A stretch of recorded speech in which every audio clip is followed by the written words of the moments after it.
Ada pertanyaan, saya pernah mendengar hadis tentang larangan minum berdiri. Kalau makan sambil berdiri, apa ada larangannya, Ustaz?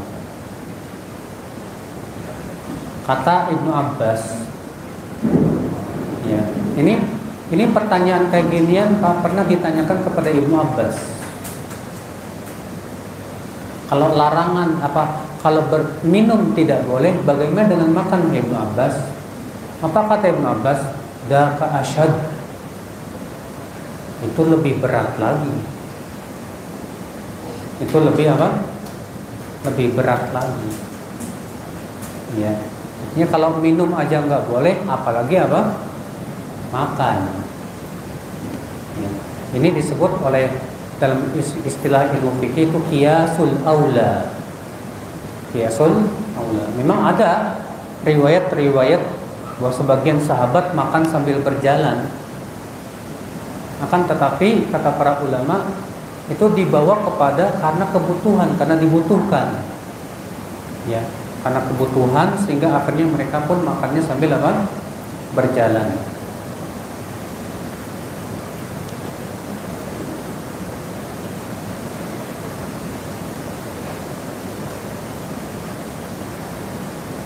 Sekolah saya hari ini merayakan Hari Bahasa Arab Internasional. Apakah termasuk menambah hari raya? Iya. Kan merayakan. Yang namanya merayakan berarti menambah perayaan. Ya. Maka apa bedanya dengan merayakan ulang tahun? Ini tanggal 25 Desember apa namanya, Pak? Natal. Natal itu artinya apa, Pak? Kelahiran. Kelahiran siapa, Pak? Hah? Nabi Isa alaihissalatu wassalam. Ya, menurut mereka, versi mereka. Makanya kata Ustadz Musyafa apa?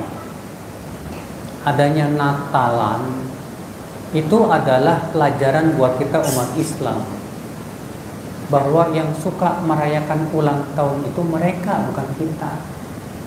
Jadi asalnya dari mereka, bukan dari Islam. Ya.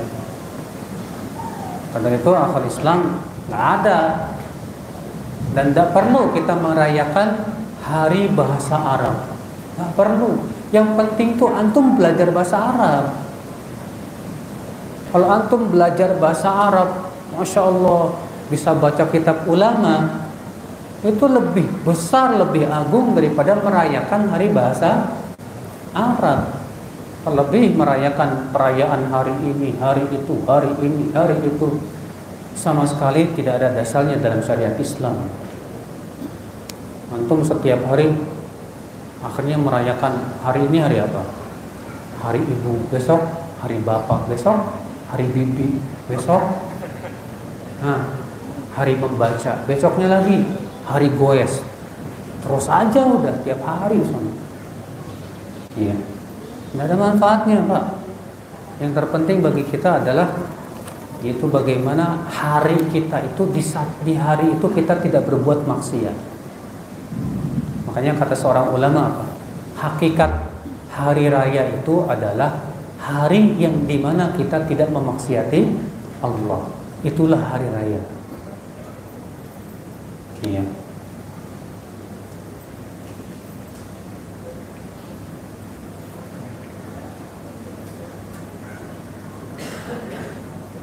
Bagaimana cara menasihati suami yang ngeyel ikutan bid'ah dan banyak waktu ngobrol hingga larut malam, padahal sudah tahu dalilnya, tapi tetap aja dilakukan dengan alasan nggak enak sama tetangga.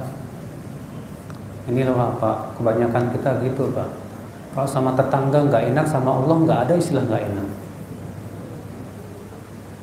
Nggak enak sama tetangga, terus sama Allah nggak enak. Harusnya kamu itu lebih nggak enak sama Allah dan Rasulnya dong. Tetangga masalah dia gimana-gimana itu tidak akan membahayakan kita. Kalau kita nggak ikutan bid'ahnya tetangga, kemudian tetangga akhirnya nggak ngajak ngobrol kita, nggak ada manfaatnya juga buat kita kok. Kita nggak butuh sama dia, nggak, insya Allah tidak akan membahayakan kita kok. Paling juga sehari, 2 hari, 3 hari. Kalau misalnya kita sekarang nggak ikutan bid'ahnya tetangga yang dilakukan oleh tetangga misalnya, besok antum tinggal kasih hadiah aja, kirimin buah-buahan, langsung senyum lagi sama antum. Ya. Nah, ini dari itu sebagai seorang istri bagaimana dong sikapnya? Ya memang menasihati suami itu agak beda. Kenapa? Karena suami itu merasa dirinya lebih tinggi dari apa? Istri. Dan ketika istri yang menasihati, sering muncul kesombongan suami itu, Pak. Ya nggak mau nerima nasihat apa? Istri. Kalau memang ternyata istri tidak bisa menasihati dan sudah menasihati pun juga nggak didengar, coba cara lain. Barangkali ada yang bisa menasihati dia dari orang-orang yang lebih didengar perkataannya dari istrinya tersebut. Ya.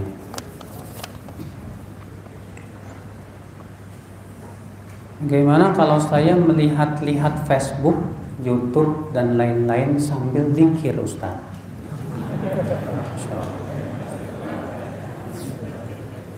Tergantung yang antum lihat apa. Kalau antum lihat video porno sambil astagfirullahaladzim, kata Ibnu Qayyim, ini istihza, mempermainkan istighfar, dan bisa jadi dosanya lebih besar saat itu. Ya. Tapi kalau antum nonton YouTube, isinya adalah sesuatu yang mubah saja. Sifatnya apa? Mubah. Boleh saja, misalnya nonton sepak bola dengan syarat tidak melihat aurat, ya. Mubah. Kemudian sambil nonton sepak bola, antum sambil zikir, subhanallah, alhamdulillah, la ilaha illallah, Allahu akbar. Ya, kita katakan boleh seperti itu, ya nggak masalah. Cuma pasti zikirnya juga kurang nilainya, Pak. Kenapa? Karena hati antum akan lebih sibuk nonton bola daripada apa? Zikirnya. Sementara kan tujuan zikir itu supaya memperbaiki hati. Kalau zikir tidak memperbaiki hati, berarti pahalanya juga kurang. Iya. Jadi yang lebih bagus bagaimana? Yang lebih bagus kita lebih baik sibukkan dengan yang lebih bermanfaat. Buka YouTube, ya udah, buka ceramah Ustadz Syafiq misalnya. Fokuskan di situ. Dengarkan nasihat-nasihat beliau. Atau Syekh Ustadz Firanda misalnya, atau Ustadz Ahmad Zainuddin misalnya, dan yang lainnya. Demikian pula Facebook. Ikuti teman-teman yang selalu share ilmu, Pak. Adapun kalau antum teman Facebooknya isinya cuma cekakak, cekikik, ketawa, ketiwi, statusnya nggak ada manfaat, nggak usah diikuti deh, benar. Iya, itu hanya akan mengotori hati aja udah. Makanya besok-besok antum pengen bikin status kayak dia. Gimana caranya supaya status saya lucu? Gimana supaya status saya banyak yang komen? Nah ini kalau sudah niatnya sudah seperti itu, udah bahaya, Pak. Sudah menjerumus kepada futur gitu. Iya. Makanya langkah yang paling bagus apa? Sebelum kita membuka YouTube, Facebook dan yang lainnya, tanya dulu apa tujuannya. Ini langkah yang paling insya Allah bagus, Pak. Ketika antum mau buka YouTube, langsung nanya dulu, saya buka YouTube apa tujuannya ya? Kalau tujuannya nggak bagus, tutup. Ketika antum buka Facebook, tanya hati kita, apa tujuan saya buka Facebook? Kalau kita semua termasuk saya nih ya, sebelum melakukan itu kita tanya dulu, insya Allah kita bisa memanage itu, Pak.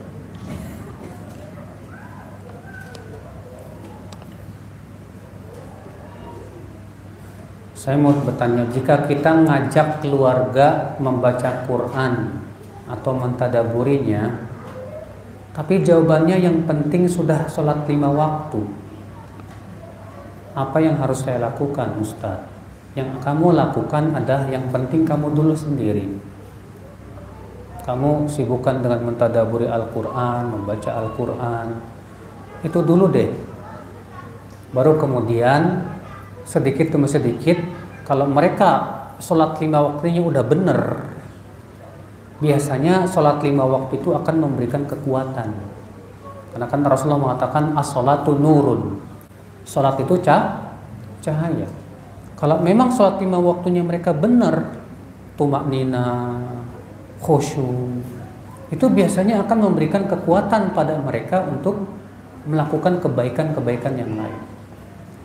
Sekarang ketika mereka mengatakan yang penting kan sudah sholat 5 waktu, bilang kalian sholat 5 waktu aja kalian sia-siakan, lalai, sholatnya cepet banget, ya. Nah berarti tugas kamu adalah memperbaiki dulu sholat 5 waktunya. Ya udah, kenapa? Karena sholat 5 waktu itu modal, Pak. Ada seorang sahabat Nabi SAW mengadukan temannya, wahai Rasulullah, temanku itu rajin sholatnya, tapi kalau pagi hari dia mencuri ya Rasulullah. Bagaimana ya Rasulullah? Apa kata Rasulullah? Satanhahu sholatu, kelak sholatnya akan mencegah dia. Tuh lihat. Berarti sebetulnya sholat itu, sholat 5 waktu terutama itu kekuatan sebetulnya, modal. Nah kalau dia memang betul-betul memperbaiki sholatnya, bagus sholatnya, khusyuknya, ana yakin dia akan diberikan oleh Allah kekuatan untuk melakukan amalan yang lainnya. Makanya kata Al-Hasan Al-Basri, siapa yang menjaga 2, maka Allah akan jaga amalannya. Yang pertama sholat, yang kedua lisan. Orang yang menjaga lisannya dan menjaga sholatnya, Allah jaga amalannya. Nah, berarti ini modal untuk kita supaya Allah jaga dulu dia amal dia nih. Kalau mereka mengatakan yang penting sholat 5 waktu, oke deh. Yang penting sholat 5 waktu lakukan secara bagus dan ya, pelihara betul ya kekhusyuannya, tumakninanya dan yang lainnya. Itu sudah modal, Pak. Sudah modal. Sebab nanti kalau memang benar tuh sholat 5 waktunya, insya Allah akan berubah sedikit demi sedikit.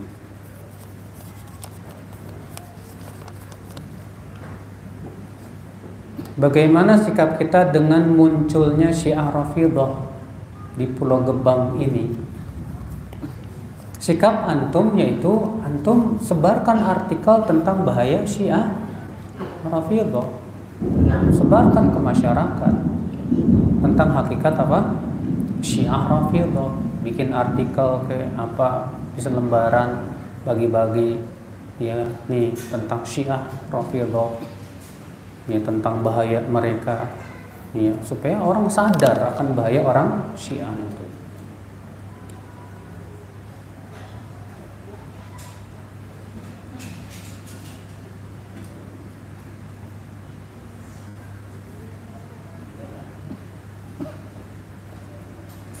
Dengan adanya WA banyak sekali positif atau apa sih ini?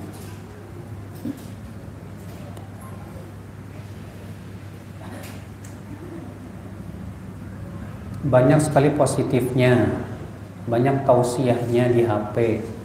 Cuma membacanya banyak memakan waktu, Ustaz. Gimana menyikapinya? Lah kalau isinya tausiah, ilmu, pelajaran, masa antum maunya sekali baca cuma 5 menit selesai? Ya, kalau memang itu isinya masya Allah manfaat, tausiah, ilmu, baca secara pelan-pelan, Pak. Pahami baik. Gak masalah waktunya banyak antum baca, itu manfaat untuk hati antum biiznillah. Daripada cuma obrolan isinya antum bacain hatu-hatu. Ternyata isinya cuma ngobrol ngalor ngidul, cekakak cekikit dan yang lainnya, apa manfaat? Tapi kalau antum ikutin grup WA yang memang isinya ilmu, share ilmu, gak masalah. Masya Allah itu manfaat buat hati antum. Manfaat untuk waktu kita juga membaca satu-satu, intinya ilmu semua. Alhamdulillah. Ya, itu manfaat banget ya. Kalau memang ternyata ya grup antum di WA itu Masya Allah ya, banyak yang antum ikuti itu grup-grup ilmu. Lebih akrab sama teman dibandingkan sama keluarga, apa termasuk futur ya Ustaz? Tergantung. Kalau antum akrab sama teman karena memang teman antum Masya Allah sama-sama ngaji, dan antum kalau sama teman itu alhamdulillah bisa semangat kepada ketaatan, kepada kebaikan. Jadi antum lebih akrab sama teman gara-gara itu. Bagus, gak masalah. Daripada misalnya sama keluarga, tapi sama keluarga malah membuat kita lalai gitu kan. Ya. Tapi bukan berarti ya lantas setelah itu kita cuekan keluarga, bukan. Tetap ya kita lihat sebabnya lagi. Kalau dia lebih akrab sama teman hanya karena masalah dunia saja, sehingga akhirnya lalai dengan dunia, dengan urusan dunia, maka ini tentu tidak baik, saudara. Makanya kita lihat ya, akrab sama teman dibandingkan dengan keluarga, apa sebabnya? Kalau memang itu sebabnya kebaikan, Masya Allah. Tapi tidak boleh tentunya kita berpangku tangan dan tidak mau memperbaiki keluarga, karena keluarga kita adalah amanah juga, Pak. Yang harus kita, bagaimana kita memperbaiki keluarga. Allah mengatakan ku anfusakum wa ahlikum, pelihara diri kamu dan keluarga kamu dari api neraka. Maka kita berusaha bagaimana supaya keluarga kita utamakan untuk kita dakwahi, kita ajarkan dan yang lainnya. Ya. Nah, teman-teman yang soleh itu insya Allah akan membantu kita memperbaiki keluarga kita. Ya. Tapi kan teman-teman yang nggak soleh, dia tidak akan membantu kita, malah semakin kita jauh. Ya.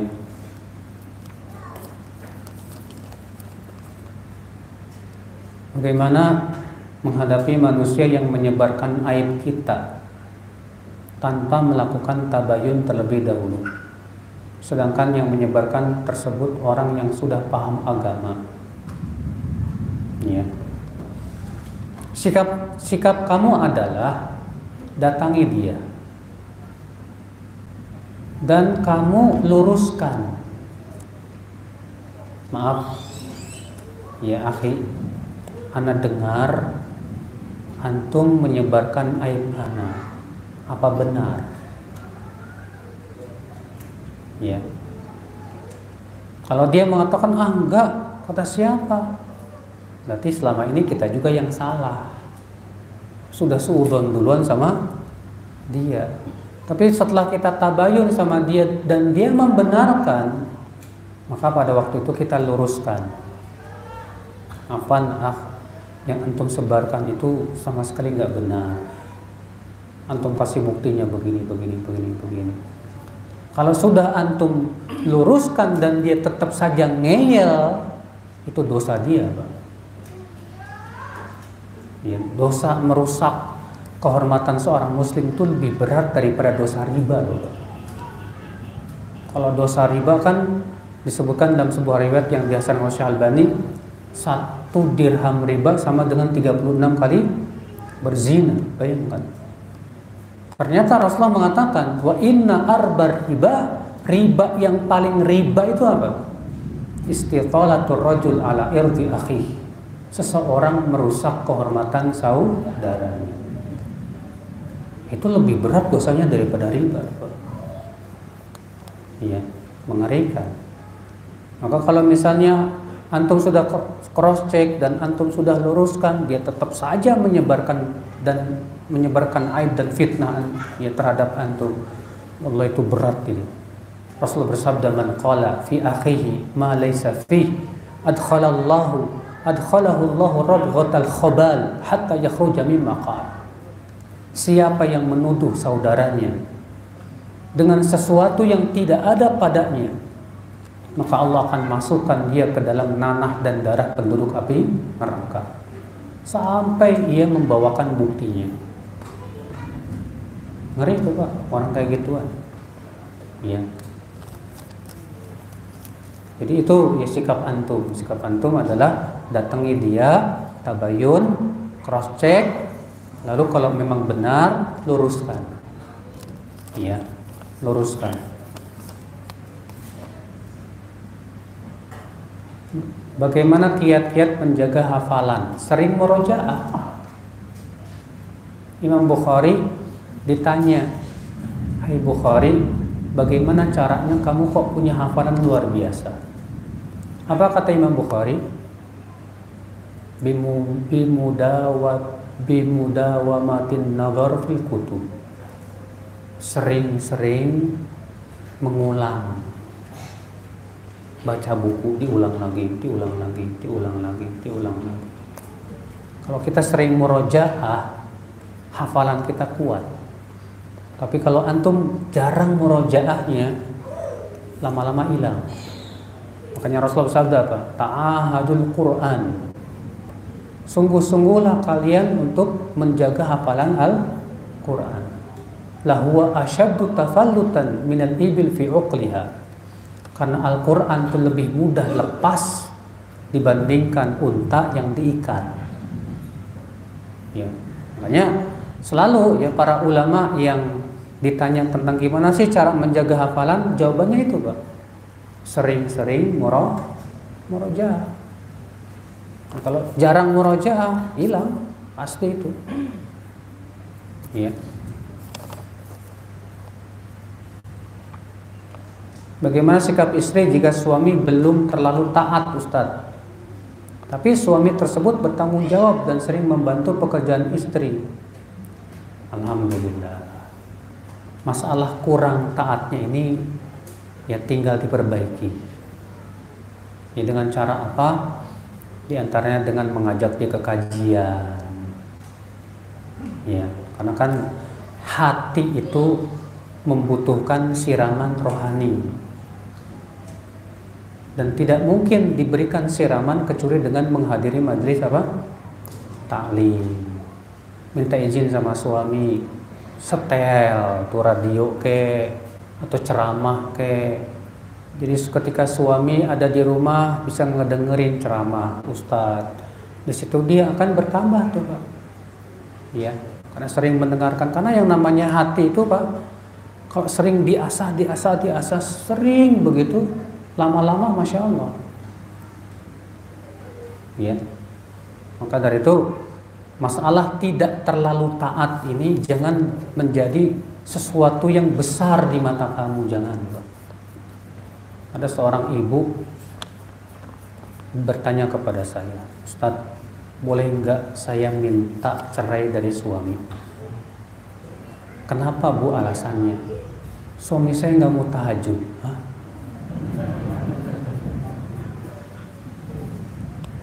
Sholat 5 waktunya gimana Bu? Rajin. Ke masjid. Terus gara-gara gak mau tahajud ibu minta cerai. Kata Rasulullah, siapa wanita yang minta cerai kepada suaminya tanpa udzur syar'i, dia tidak mencium bau surga. Berarti ibu ini lebih buruk dari suami. Kalau ibu seperti itu, gak boleh Bu. Sholat tahajud itu hukumnya apa? Sunnah. Ya. Kebalikannya, ada bapak-bapak datang ke rumah bertamu, tualah kayak tua bapak ini. Ustaz, saya kesel sama istri saya, Ustaz. Kenapa Pak? Dia itu nggak mau baca Quran. Saya ajak tahajud gak mau.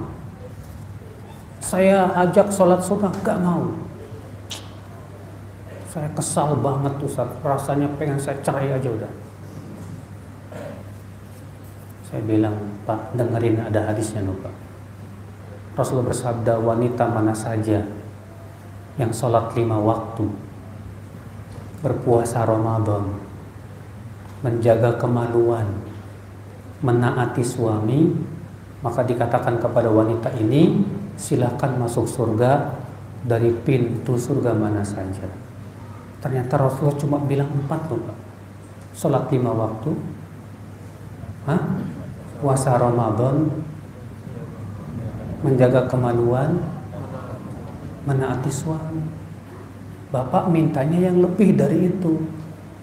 Jangan Pak, nggak boleh kayak gitu. Rasulullah aja nggak maksa istrinya, ayo kamu tahajud sama saya, nggak ada. Bahkan Rasulullah pernah sholat dalam keadaan Aisyah tidur di hadapannya. Mungkin antum pernah dengar hadisnya itu. Rasulullah sholat dalam keadaan Aisyah tidur di hadapan Rasulullah Sallallahu Alaihi Wasallam. Nggak ada Rasulullah mengatakan, Aisyah, ayo kamu sholat tahajud sama saya. Enggak. Itu ada dalam Sahih Bukhari dan Muslim. Ya, yang disebutkan demikian. Rasulullah SAW sholat dalam keadaan Aisyah tidur di hadapannya.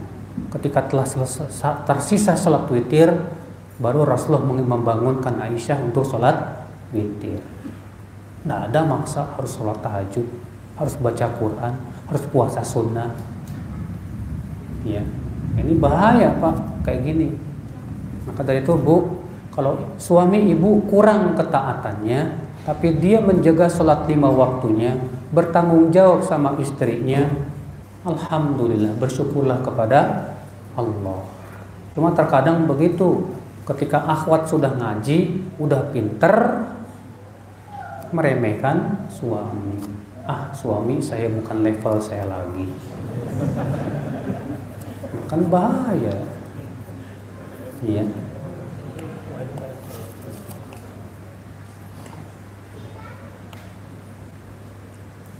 Bagaimana cara memahami hadis? Siapa yang tujuannya adalah akhirat, maka Allah akan jadikan kekayaan itu di hatinya dan menjadikan dunia itu hina. Apakah bagi orang tersebut akan tidak merasa butuh lagi pada dunia? Ya pasti butuh, Pak. Siapa manusia yang tidak butuh dunia? Emang nggak butuh makan? Emang nggak butuh cari rezeki? Lihat, Allah memuji para sahabat dalam firman-Nya. Rijalun la tulhihim tijaratun wala bai'un an dzikrillah wa iqamis shalah. Mereka para lelaki, mereka orang-orang yang tidak disibukkan oleh perniagaan dari mengingat Allah dan mendirikan salat. Kata para ulama tafsir apa? Artinya para sahabat berbisnis, berniaga, tapi perniagaan mereka tidak melalaikan mereka dari berzikir kepada Allah dan mendirikan apa? Salat. Abu Bakar bisnis nggak Pak? Abu Bakar bisnis, kaya beliau. Utsman bin Affan pebisnis bukan Pak? Pebisnis, kaya raya beliau. Abdurrahman bin Auf pebisnis bukan Pak? Pebisnis, kaya raya beliau, konglomerat bahkan. Tapi lihat ketakwaannya, lihat keimanannya, lihat ibadahnya. Coba itu yang kita contoh gitu loh.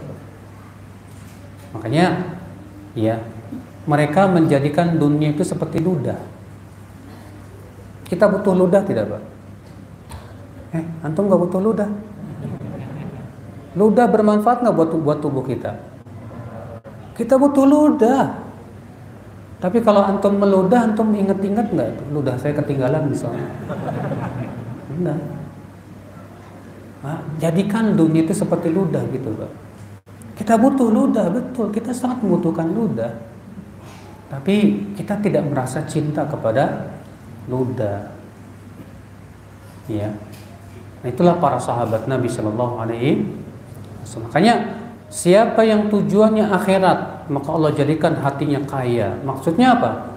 Penuh qanaah, tidak tamak dan rakus terhadap kehidupan dunia. Dan Allah jadikan dunia mendatanginya dalam keadaan hina di matanya. Artinya walaupun dia punya dunia, tapi dunia tidak disimpan di hatinya. Tapi dunia dia simpan di tangannya, dia atur dunia sesuai dengan perintah Allah dan Rasulnya. Itu baru Pak. Nabi Sulaiman, antum tahu sendiri, raja yang menguasai seluruh dunia, Nabi Sulaiman alaihissalatu wassalam. Tapi bagaimana Nabi Sulaiman zuhudnya terhadap kehidupan dunia, tidak tertipu dengan dunia. Makanya kekayaan dengan zuhud, zuhud itu nggak bertabrakan. Imam Ahmad pernah ditanya, "Hai Aba Abdillah, mungkinkah orang kaya bisa zuhud?" Kata Imam Ahmad, bisa, kalau dia tidak terpengaruh ketika hartanya berkurang. Kalau dia tidak terpengaruh ketika hartanya apa?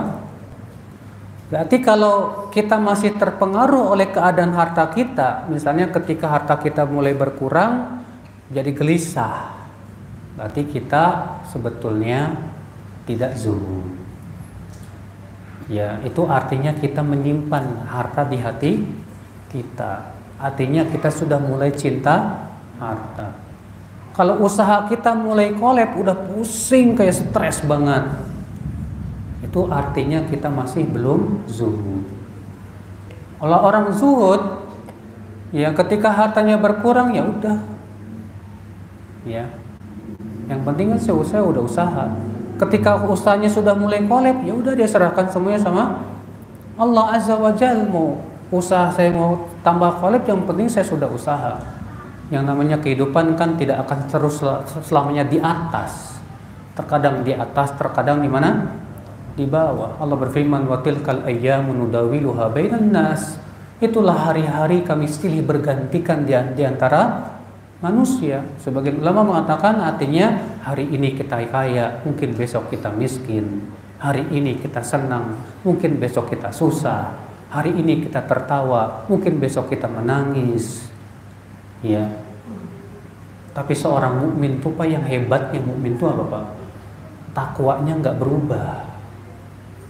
Kalau keadaan dunia kita berubah, jangan sampai takwanya kita kepada Allah jangan sampai takwanya kita berubah. Saat senang tetap takwa, saat susah tetap takwa. Ini baru mantep. Ya, adapun saat senang takwanya mantep, saat susah kolab imannya. Berarti dia masuk dalam firman Allah, "Wa minan nasi may ya'budullaha 'ala harf." Di antara manusia ada yang beribadah kepada Allah di tepi jurang. Fa in asabatu khairun itma'anna bih. Kalau ditimba kesenangan, mantap tuh ibadahnya. Wa in asabatu fitnatun qalaba ala wajhi. Tapi ketika ditimpa ujian, kolab imannya. Khasirat dunya wal akhirah. Orang seperti ini kata Allah merugi di dunia dan jangan sampai kita seperti itu, Pak. Ya, biarlah kehidupan dunia berubah-ubah, tapi jangan sampai ketakwaan kita kepada Allah berubah-ubah. Semoga yang saya sampaikan bermanfaat buat saya terutama yang ngomong, Pak, dan buat kita semuanya. Mudah-mudahan kita dihindarkan dari futur dan diberikan oleh Allah kekuatan saat kita diberi futur supaya kita tetap terus bisa menjaga keimanan dan ketakwaan sampai meninggal kita. Amin ya rabbal alamin.